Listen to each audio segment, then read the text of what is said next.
Stop allowing yourself to be afraid to be yourself. When you are truly confident in who you are and confident in the way that you are expressing yourself and you're not really paying attention to what's going on around you, people will call you self-centered. And the truth is you are being self-centered. But in you being self-centered and you operating from a place of true joy and true passion and doing what you love, putting yourself first and not neglecting what you know that you need in order for you to even show up healthily in other people's lives, that is going to attract better circumstances, and it's also going to attract better people and better opportunities to you. Stop being afraid to say no. Stop being afraid to put your responsibilities first. Stop being afraid. And I feel like society is a victim to this. They fall victim to taking care of everyone else's needs in detriment to themselves. It's okay to fall behind, and when I say fall behind, I don't mean fall behind in the way that other people perceive you to be. Okay? It's okay to relax and stop people pleasing, stop considering other people's needs, and just ask yourself, what is it that I want? What is it that I need? We know that, okay, yes, this is a 3D reality, this is a 3D world, and there are things that we need to do in order to live in this reality, such as working, such as taking care of daily responsibilities. Some of us have kids, and outside of all that, you have to really consider your own needs. Consider what you would do if none of this stuff even existed. If we didn't need to keep up with the world, if we didn't need to be in this world, what would you be doing? What would be the things that would be on the top of your list, right? Stop neglecting your body. Stop neglecting your mental. Stop neglecting everything you need in order for you to even operate in the first place. Stop neglecting that. If you know that you're going to live a more healthier life, if you incorporate more working out, more skin routines, and even like preparing a healthy meal for yourself, why not do that first? Why not prioritize your health first? There are always going to be people around you that are going to need you. There's always going to be people around you that want to hang out, that want to do this, that want to do that. But you're really not going to add anything of substance or anything of value to the connection or even to the workplace if you are neglecting your own needs. We all know those people that are constantly frustrated and constantly upset that people don't show up for them the way they show up for other people. And honestly, that's not our fault. That's no one else's fault but theirs. Everyone has a choice. Everyone has a right to decide what they want to do. But some people, they don't want to decide that. They don't want to be the navigator of their life. And that's honestly okay for them. But there's a lot of people out here that don't want to live that way. So why allow those people that are in control of their own lives decide what you should do?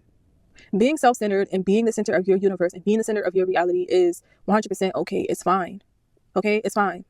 What's not okay is over excessively self-sacrificing. Giving too much of your essence, giving too much of your glow, giving too much of yourself away to people that don't value you. It's like, like how we have like this dark pit in space, and it's like whatever you spit out there, whatever you put out there, it's like never enough to ever fill that space.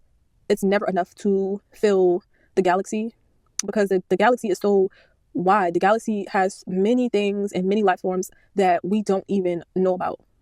And it's like the more that we put into this world, the more space that we feel like we need to fill in other people's lives, it won't ever be enough. It won't ever be enough to make it even feel full, if that makes sense. So if you know that pouring into an empty well will never make it full, why are you still continuously deciding to pour into other people's desires, pour into other people's creativity without pouring that into yourself?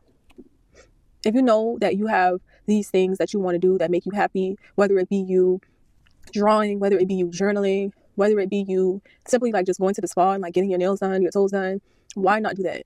Why not do what you want to do first? And then say, whoever else fits on, the other percentage of whatever I have left over of myself, then they can get that.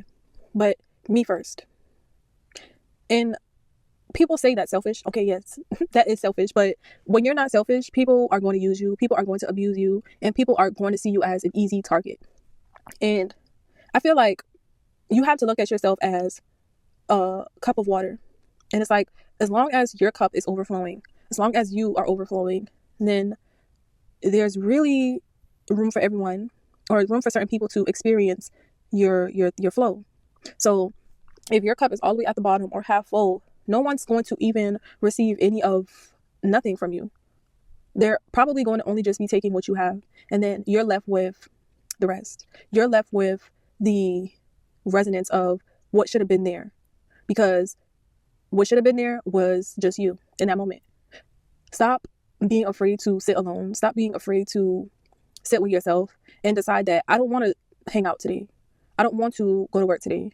I don't want to do any of these things that I feel like I would be guilty for not doing based on programming. And I feel like I share this with people a lot and they don't get it. They don't get the perspective. And stop trying to force people. Stop trying to overly explain yourself to people that just don't get it. That's another thing that drains your cup. That's another thing that will drain your life force. Constantly explaining yourself to people, constantly like tolerating bad behavior. Stop tolerating it. Stop explaining yourself to people. Just stop.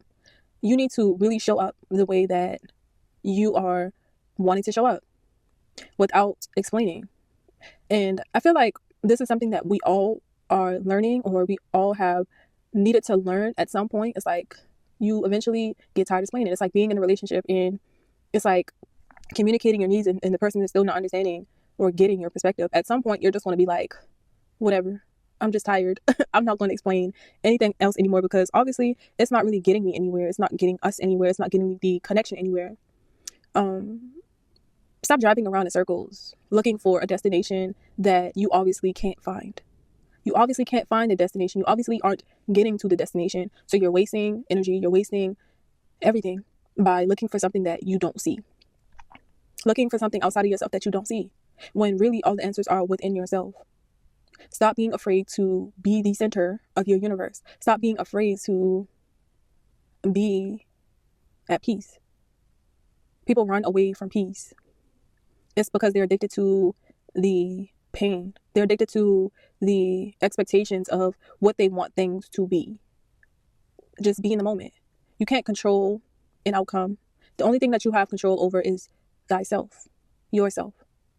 And constantly, like, just reminding yourself in those moments that things aren't going as planned. Reminding yourself that I'm fine. I'm still fine in all of this. I'm still me in this moment. And I'm still allowed to put my thoughts first. I'm still allowed to put my feelings first. And to me, that feels amazing. To me, that feels like the best thing that I could ever have in this world that is so uncontrollable, that is so out of my grasp. The only thing that I have control over is myself. And through me gaining that control and having that control, everything else outside of me is just like white noise. Everything outside of you is just white noise. It's just there. Stop allowing